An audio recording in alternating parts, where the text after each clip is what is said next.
Ma vie était une vie catastrophique, dramatique, avec beaucoup de problèmes. Surtout dans la vie sentimentale, c'était chaotique en fait. Ça ne fonctionnait avec personne. Tout ce que je faisais avec les gens, on essayait d'avoir une vie stable, ça ne marchait pas. Ben, en fait, j'ai eu un premier divorce, j'ai été une femme battue, j'ai été victime de violences psychologiques aussi. Ça ne fonctionnait pas. Tout ce que je faisais, je ne comprenais pas pourquoi. Après, les personnes, je devais les quitter parce qu'il y avait des trahisons, des mensonges. J'étais tout ça ma vie sentimentale. Ben, je me sentais triste, rejetée. Je ne comprenais pas pourquoi je n'arrivais pas à trouver quelqu'un pour faire ma vie. Donc, c'était pas... Ben, j'avais plus confiance en moi déjà à cause de tout ça. C'est-à-dire, avant d'arriver au centre d'accueil, je sortais d'une séparation et par rapport à ça, j'ai dû quitter mon pays pour venir ici, quoi, parce que ma vie était en danger. Et c'était mon plus gros problème, c'était dans ma vie sentimentale. J'avais un vide total, quoi. J'étais quelqu'un, j'arrivais pas à rester seul parce que j'étais toujours habitué à être avec une femme, à être accompagné, quoi.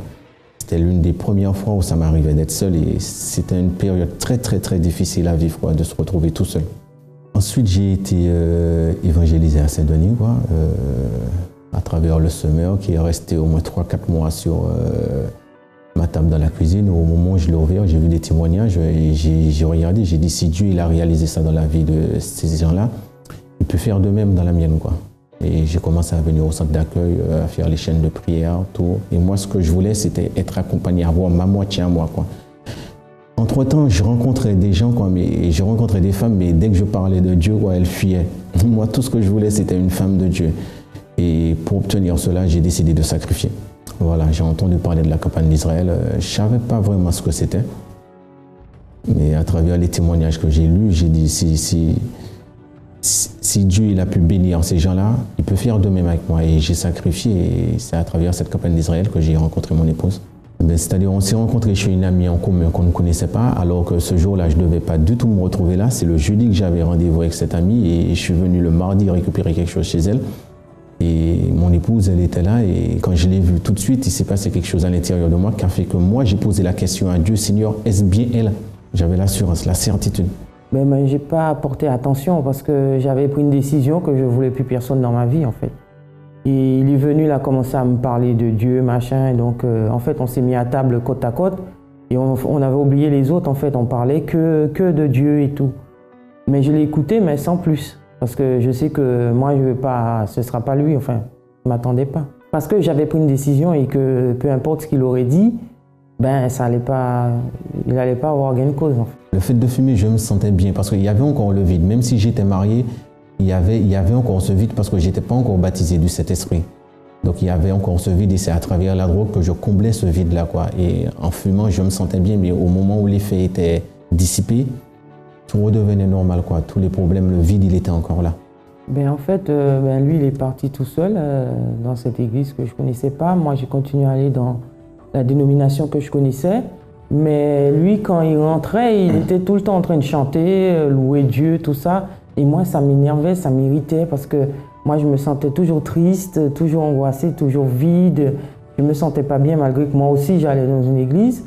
Et en fait, comme il allait tout le temps à l'église, ça m'énervait de plus en plus. Donc, j'avais caché sa Bible pour qu'il n'y aille pas du tout à l'église. Et je voulais fermer la porte à clé et enlever les clés. En fait, je voulais l'en empêcher, mais lui, il pensait que ça. Bon, je vais à l'église tout le temps. Et moi, ça m'énervait.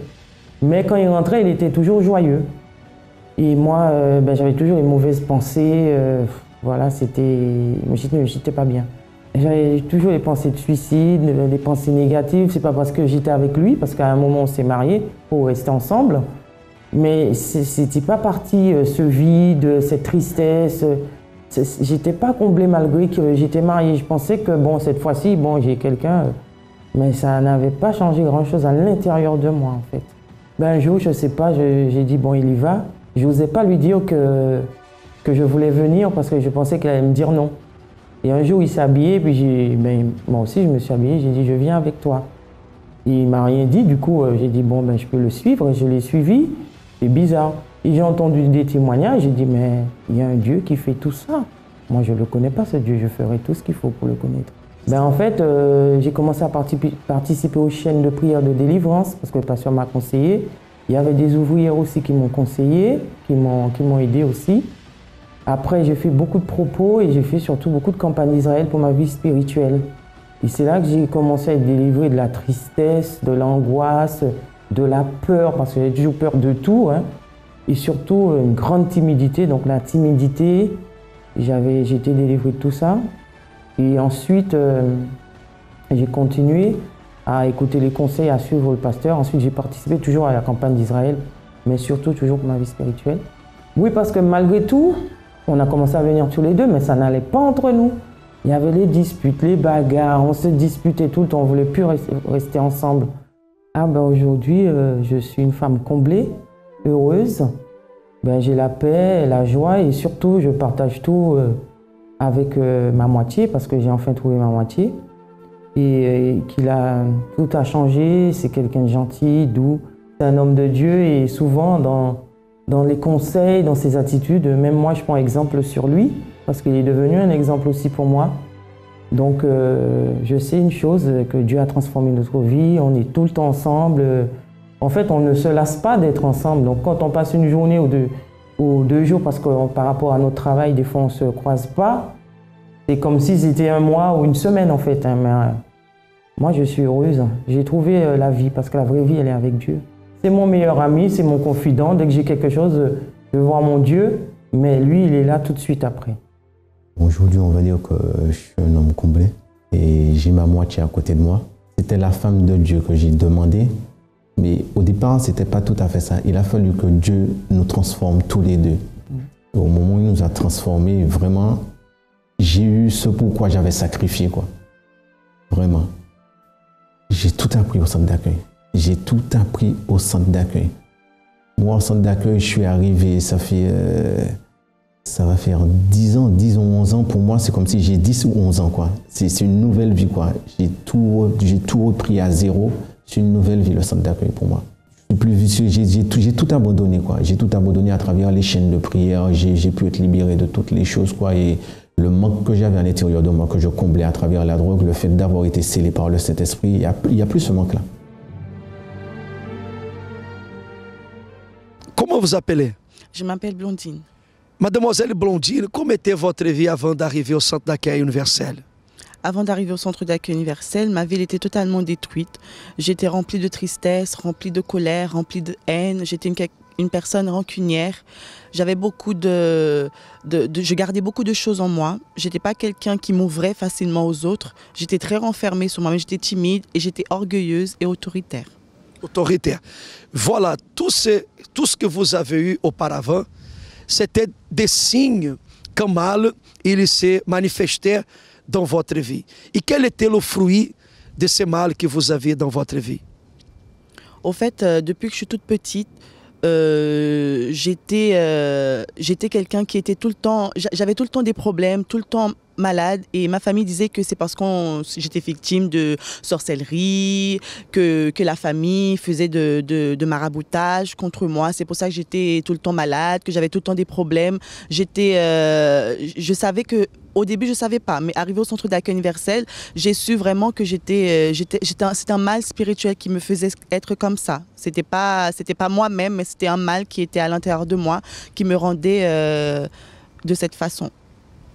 Et aujourd'hui, nous voyons que vous êtes délivré. Qu'est-ce que vous avez fait? D'abord, j'ai écouté les conseils que j'ai reçus de la part des hommes et des femmes de Dieu, parce que faut dire qu'au début, j'écoutais, il y avait des ouvrières qui me parlaient, le pasteur, l'épouse, mais je disais toujours oui, mais je ne mettais pas en pratique. Et tant que je ne mettais pas en pratique, je venais à l'église tous les vendredis, mais ma vie était toujours pareille. Parce que je faisais les chaînes de prière le vendredi, j'étais là le dimanche à 15 h, mais ma vie était toujours pareille parce que je ne mettais pas en pratique. J'étais là juste pour venir, mais je n'avais pas un objectif d'être délivrée, d'être totalement libre de ce mal spirituel. Mais au moment où j'ai pris la décision de mettre en pratique ce que me disent les hommes et les femmes de Dieu, là j'ai commencé à avoir le changement dans ma vie. Et là j'ai reçu ma délivrance totale et complète. Et aujourd'hui, quels sont les fruits de cette obéissance à Dieu et à la parole de Dieu vivant? Aujourd'hui, je suis une personne totalement différente. je ne suis plus orgueilleuse, je n'ai plus cette tristesse en moi, je ne suis plus rancunière, j'ai réussi à pardonner, je ne garde plus rien dans mon cœur, je me sens libre de tout et je continue dans ma foi. Alors le conseil que je donnerais à cette personne, c'est de ne pas venir à l'église juste pour venir. Parce que tant qu'on vient juste pour venir, pour être là, pour occuper une place, notre vie jamais va changer. C'est de écouter ce qu'ils écoutent de l'autel et prendre des attitudes, mettre en pratique dans leur vie, pratiquer ce qu'ils écoutent. Et là, oui, ils verront une différence dans leur vie. Sinon, ça ne va pas marcher. Le fait de venir seulement à l'église pour venir, ça ne change rien à la vie de la personne. C'est quand on prend une attitude, on prend une décision vraiment. À partir d'aujourd'hui, je veux que ma vie change, je ne veux plus être la même, je veux faire tout ce que j'ai écouté. Maintenant, je vais commencer à pratiquer. Là, oui, elle va voir le résultat. Je suis plus dépressive, plus angoissée, je suis totalement différente. Venez participer d'une chaîne de prière au centre d'Accueil Universel.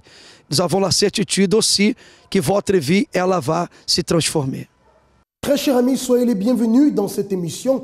Et j'aimerais vous poser la question, si vous aussi, vous êtes en train de vivre ce moment de foi que nous vivons tous les dimanches, nous vous invitons toujours à apporter une bouteille d'eau dans laquelle vous recevez une goutte d'huile d'onction afin de déterminer la restauration intérieure, de déterminer la fortification de votre foi. Parce qu'une foi en bonne santé est une foi qui apporte des résultats. Je dirais que des centaines et des centaines de personnes sont en train de vivre avec nous ce moment de foi et sont en train de recevoir des résultats dans leur vie. Chers amis, c'est une opportunité pour que vous aussi, vous soyez bénis dans votre vie. Vous allez voir en ce moment le témoignage de Samuel qui, à travers sa foi, a pu trouver la solution pour sa vie. Je vous dis à tout de suite. Monsieur Samuel, comment était votre vie avant d'arriver au centre d'accueil universel? Ce que je peux dire aujourd'hui, c'est qu'avant d'arriver au centre d'accueil, je ne vivais pas. Parce qu'aujourd'hui, je considère que je suis né au centre d'accueil. Parce que la vie que j'avais avant, c'était une vie d'enfer. C'était une vie d'apparence, dans ce sens que à la maison, vous voyez toujours que je suis quelqu'un de fort, quelqu'un qui console les autres, quelqu'un qui remonte, mais seul, la nuit, l'oreiller pouvait savoir dans quel état je me trouvais. C'est comme ça que je suis arrivé à l'église. J'avais déjà essayé le suicide. À plusieurs fois, je sortais de la maison, j'allais dans des gares de TGV pour me jeter. J'avais un ami qui habitait le 25e étage.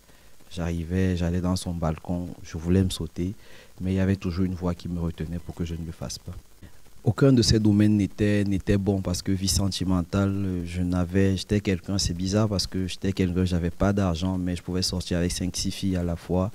Et je passais mon temps à détruire, j'étais méchant, c'est-à-dire je pouvais sortir avec une fille, sortir avec sa copine et peut-être même avec la sœur. C'était détruit parce que j'avais des relations incestueuses avec des cousines, une vie totalement détruite, la vie financière, vu que à un certain moment les études, j'ai pas pu aller plus loin, je pouvais pas avoir de métier, j'étais sans papier en France, je pouvais pas avoir de vie financière, ce qui fait que pour ma part, je valais rien. Moi-même, je me diminuais, c'est comme ça que j'étais quand je suis arrivé. Mais en arrivant au centre d'accueil universel, vous avez commencé à participer aux réunions. Qu'est-ce que vous avez fait pour changer votre vie? Je me suis appliqué parce que je me suis rendu compte que c'est ce qui a attiré mon attention, que tout est structuré. Donc déjà que ma vie ne l'était pas, j'ai commencé à faire les chaînes. Il y avait des jours spécifiques pour la vie financière. Je suis arrivé, j'étais malade, une maladie du cœur que je traînais depuis des années et qu'à chaque fois que j'allais à l'hôpital, on me disait qu'il n'y avait rien, mais je savais que je souffrais. Ça veut dire que je faisais des chaînes, des propos de prière pour la vie financière, des propos de prière pour la santé. Et je me suis investi à fond pour la délivrance parce que j'en avais vraiment besoin. C'est ce qui m'a aidé pour que je sois là aujourd'hui. Aujourd'hui, ce Samuel est cette personne qui est, c'est-à-dire entière dans ce sens que ce que je suis ici, c'est ce que je suis à la maison, c'est ce que je suis au travail. Je suis établi aujourd'hui, je suis arrivé, j'avais pas de famille parce que je dépendais de ma mère, de mes sœurs.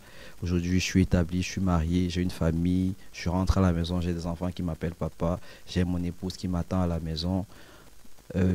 Professionnellement, aujourd'hui, j'avais pas de métier, j'ai dû faire une formation. Je suis entrepreneur aujourd'hui, je travaille avec mon épouse, on a des employés.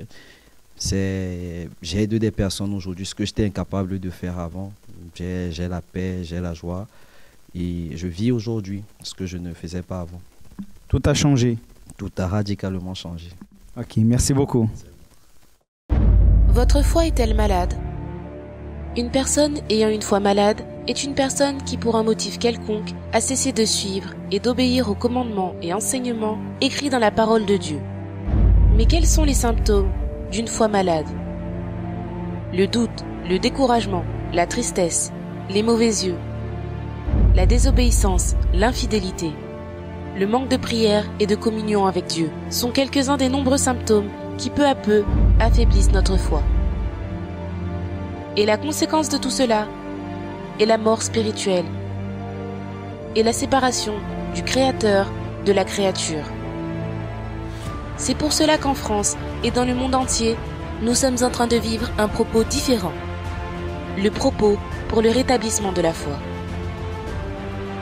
Si vous êtes éloigné ou à l'intérieur de l'Église, mais percevez l'un des symptômes qui rendent votre foi malade, venez ce dimanche et participez aux 7 dimanches du propos pour le rétablissement de la foi.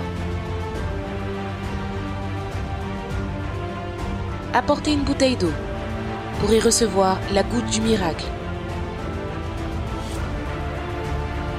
Dimanche, dans la concentration de foi et de miracle, le propos de l'eau pour le rétablissement physique et spirituel. Spécialement à 8h et 10h, au centre d'accueil de Paris ou au centre d'accueil le plus proche de chez vous. L'opportunité pour un changement nous est toujours donnée. Et en ce moment, vous êtes en train de recevoir, cher ami, une très grande opportunité. Je dirais, celle, si vous l'acceptez, qui peut changer définitivement l'histoire de votre vie. Vous voyez que Samuel était un homme qui vivait d'apparence, essayait de montrer que tout allait bien, mais intérieurement était totalement détruite. Une vie, je dirais, à ses yeux, qui n'avait pas de véritable sens. Mais à travers la foi, vous voyez que tout a changé. Il est bien clair que rien n'a changé du jour au lendemain. Il a dû faire sa part. Il a dû investir, il a dû se battre. Il a dû mettre en pratique les conseils qu'il a reçus ici au centre d'accueil. Il a dû vivre pleinement la foi. Et c'est ce qui fait la différence. Et ce dimanche encore, nous allons vivre pleinement la foi. Raison pour laquelle nous vous invitons à venir et à venir avec votre bouteille d'eau, déterminée vraiment à trouver la solution pour votre vie. C'est l'opportunité que vous recevez et j'ai la certitude, l'opportunité qui peut vous permettre à faire la différence. Voyons en ce moment notre témoignage, cette histoire merveilleuse de transformation de vie encore à travers la foi. Avant d'arriver au centre d'accueil, j'étais quelqu'un qui était angoissé, stressé. J'avais la peur, j'avais toujours peur. Peur qu'il arrive quelque chose à ma fille, peur qu'il puisse m'arriver quelque chose. Mais je n'étais pas bien du tout. Et ça n'allait pas dans ma vie. Et j'étais toujours énervée au travail par rapport à mes collègues. Et ça n'allait pas, j'étais toujours en colère. Il y avait toujours beaucoup d'engueulades, on s'engueulait tout le temps, ça n'allait pas. J'étais une personne très colérique, j'avais mauvais caractère, ça n'allait pas du tout. Après, je ne me sentais pas bien. Quand je me mettais en colère, et après, comme si un jour, comme s'il y a quelque chose qui s'est passé dans ma tête, comme si le sang allait monter, et je me suis calmée. Et après, ça a été. J'ai vécu 7 ans avec le père de ma fille, on vivait ensemble. Et au bout de la 8e année, on vivait ensemble. Il est parti, il m'a quitté. Il est parti en vacances aux Antilles et il s'est marié. Il m'a laissé dans la maison où on vivait. Je ne savais pas qu'il allait se marier. J'ai su ça après. Un jour qu'il a envoyé un courrier, il a téléphoné à une voisine pendant que j'étais dans la maison et il a dit à la voisine est venue me chercher au marché en me disant voilà, j'ai reçu un courrier de père de ma fille, de ta fille. Il m'a dit qu'il allait se marier le samedi. Ah, j'ai dit, ah bon? Mais lui, il ne m'avait rien dit. Et dans le courrier, il a marqué je vais me marier, ça me fait de la peine pour Huguette, mais la vie ne s'arrête pas là. Alors j'ai senti la colère en moi, la haine. Si je pouvais lui, s'il était en face de moi, je ne sais pas ce que j'aurais fait. Tellement que j'étais en colère, parce que quand il aurait pu me le dire, mais il ne m'a rien dit. Et j'avais ma fille avec moi. Et quand j'ai su ça, comme j'avais une petite maison que je n'avais pas laissée avant quand j'étais plus jeune, je payais ce loyer-là, je ne l'avais pas laissé. Et quand j'ai déménagé, et je suis allée habiter dans la maison. Mais avant de partir, j'ai fait plein de trucs dans la maison. Dans la maison où on vivait, j'ai fait plein de choses que je n'aurais pas dû, mais j'ai fait quand même. J'ai déchiré tout le papier, le papier qui était sur le mur. Enfin, j'ai fait plein de choses dans la maison, avant de partir de la maison. J'étais malade aussi. Là, cette année, j'étais malade, j'étais hospitalisée à l'hôpital Beaujon. C'est mon docteur qui m'a envoyé à l'hôpital Beaujon en urgence parce que je lui avais expliqué que j'avais mal sur mon côté, sur le côté du visage. Et quand elle m'a consultée, elle m'a dit qu'il fallait aller en urgence à l'hôpital parce que pour elle, elle ne m'a pas dit ce que c'était. Elle ne m'a rien dit parce que je rigolais. On dirait qu'elle croyait que j'y allais, je ne vais pas y aller. Mais je suis allée quand même. Elle m'a dit de téléphoner à ma famille, de dire à ma famille que je vais en urgence à l'hôpital. J'avais une manque de confiance en moi. J'avais peur d'affronter les responsabilités. C'est une peur que j'avais en moi. J'avais peur de ne pas y arriver. Pour moi, je ne me trouvais pas capable d'avoir des responsabilités. J'avais une peur... je ne pouvais pas faire. Je me sentais triste, oui. À un moment, je me sentais triste et seule. Dans quel état se trouve votre vie en ce moment? Est-ce qu'aujourd'hui, vous pouvez dire que vous aimez votre vie telle qu'elle est? Si vous dites « ma vie me plaît telle qu'elle est », alors cette invitation n'est pas pour vous. Mais si effectivement vous considérez votre vie et vous vous dites « je pourrais avoir mieux et j'assume d'avoir mieux, j'assume vouloir une meilleure santé, j'assume vouloir une famille meilleure. » Quand je dis une famille meilleure, ce n'est pas changer vos êtres chers, mais changer un peu la situation familiale, dans le sens où peut-être aujourd'hui, vous vivez au milieu de conflits, au milieu d'une division, au milieu de querelles. Tout cela peut changer. L'opportunité vous est donnée en ce moment. Toutes les portes du centre d'accueil sont ouvertes et ce dimanche, nous vous attendons encore pour vivre ce moment de foi bien particulier qui va vous aider, cher ami, à vaincre les différentes situations que vous rencontrez dans votre vie. Vous voyez qu'Huguette avait une vie terrible, une vie de souffrance, une vie difficile, mais tout a changé parce qu'elle a cru. Je suis arrivée au centre d'accueil parce que c'est ma fille qui m'a amenée au centre d'accueil. Quand je suis arrivée au centre d'accueil, j'étais là, je regardais, je ne participais pas. J'étais assise là, je ne priais pas. J'étais là et après, petit à petit, ça a commencé. Je venais tout le temps à l'église et après, ça m'a intéressée. Je me suis sentie bien après. J'ai commencé à prier, je priais. Je faisais les propos, je priais tout le temps. Je participais aux chaînes de prière qu'on fait à l'église. Ma santé, j'ai été hospitalisée au mois de mars. Je suis à l'hôpital Beaujon, on m'a envoyé en urgence à l'hôpital. Ils ont peut-être pensé que je faisais une AVC, mais ils ont vu que ce n'était pas ça. Mais je suis restée 6 jours à l'hôpital. Et après, je suis sortie, ils m'ont donné des médicaments. Et après, au mois d'avril, 8 jours après, j'ai été hospitalisée à Beaujon et Beaujon m'a transférée à l'hôpital Bichat. Et à l'hôpital Bichat, on m'a mis en soins intensifs, en ORL, à Bichat. J'ai fait le sacrifice en demandant à Dieu, je fais ce sacrifice pour ma guérison. Là, je veux la guérison de cette maladie qu'on m'a dit que j'avais. Et j'ai sacrifié. Pour moi, j'ai demandé à Dieu de me guérir. Je voulais la guérison. Et j'ai dit, je vais sacrifier. J'ai dit à demander à Dieu ce que je devais faire. Et Dieu m'a dit ce que je devais faire comme sacrifice. Ben pour moi, il n'y avait que Dieu qui pouvait me guérir. Dieu, c'est le docteur de tous les docteurs, c'est le docteur de l'humanité. Pour moi, il n'y a que Dieu qui pouvait me guérir de cette maladie. Et après, quand j'étais à l'hôpital, après, ils m'ont fait des examens. Pour moi, quand je faisais beaucoup on m'a fait faire des scanners, des IRL, j'en ai fait plein d'examens. Je faisais ça tous les jours. Et quand chaque fois je rentrais dans les machines, je disais à Dieu, j'ai rien. Je ne suis pas malade.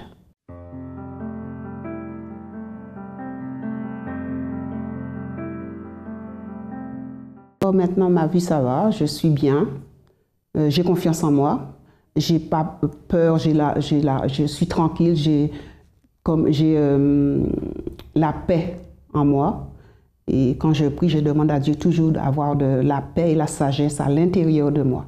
J'ai pardonné à mon ex-conjoint. Je ne fais plus de cauchemars, je dors bien la nuit, mais je ne fais plus de cauchemars, tout va bien. Je ne suis plus nerveuse, je suis calme, je suis bien. Je ne fais pas comme avant, je parle calmement aux gens, des fois je parle même pas.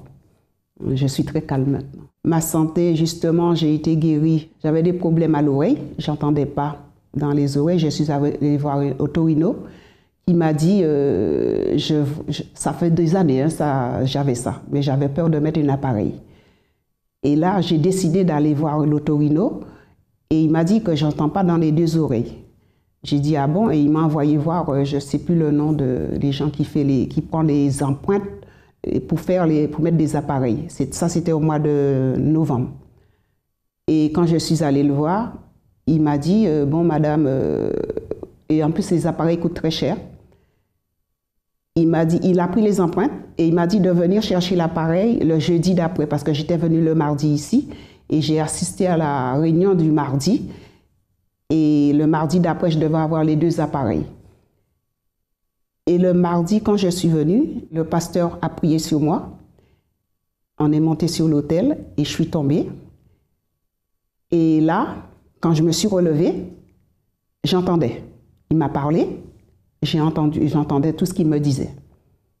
Il m'a demandé si tout va bien, il m'a demandé il m'a dit, j'ai dit Dieu m'a guéri. Et quand je vais rentrer chez moi, je vais annuler les deux appareils que j'ai commandés. Et quand je suis arrivée chez moi, j'ai téléphoné, j'ai annulé les appareils. Ma santé pour les oreilles, ça va très bien. Je suis allée voir un ophtalmo. Enfin, je faisais l'attention dans les yeux. J'avais rendez-vous et il m'a dit, c'est fini, j'ai plus de problème de tension dans les yeux, que j'étais guérie. Et il m'a dit, il m'a donné une ordonnance pour faire des examens qu'au mois de septembre l'année prochaine, pour faire pour faire un bilan au mois de septembre. Alors je mets plus de gouttes, des gouttes de la tension dans les yeux. Hier, il m'a dit que j'étais guérie. Le centre d'accueil représente beaucoup pour moi. Qu'est-ce que je peux dire? Sans le centre d'accueil, sans Dieu, je suis rien. Il n'y a que Dieu Dieu est tout pour moi. Ce que vous avez pu voir aujourd'hui sont des résultats merveilleux de la manifestation de la foi. Des choses qui peuvent aussi se produire dans votre vie si vous êtes décidé, si vous acceptez notre aide. Et en parlant d'aide, aujourd'hui, jeudi, nous sommes disponibles. Vous qui avez des situations difficiles dans votre famille, qui vivez au milieu de conflits et qui désirez la paix dans votre maison. Vous qui avez des conflits dans votre vie sentimentale, alors aujourd'hui, vous aurez l'opportunité à notre siège, aujourd'hui, à pouvoir participer de la réunion de la vie sentimentale. Pour le cas de la famille, alors dans tous les centres d'accueil aujourd'hui, vous aurez l'opportunité. Pour cela, entrez en contact avec nous pour savoir quel est le centre d'accueil le plus proche de chez vous et avoir aussi le détail du programme. Et j'ai la certitude que dans cette décision de foi que vous prenez, Dieu vous honorera, Dieu se manifestera dans votre vie. Je vous souhaite alors de passer de très bons moments, très chers amis, et je vous dis à très bientôt pour une autre émission.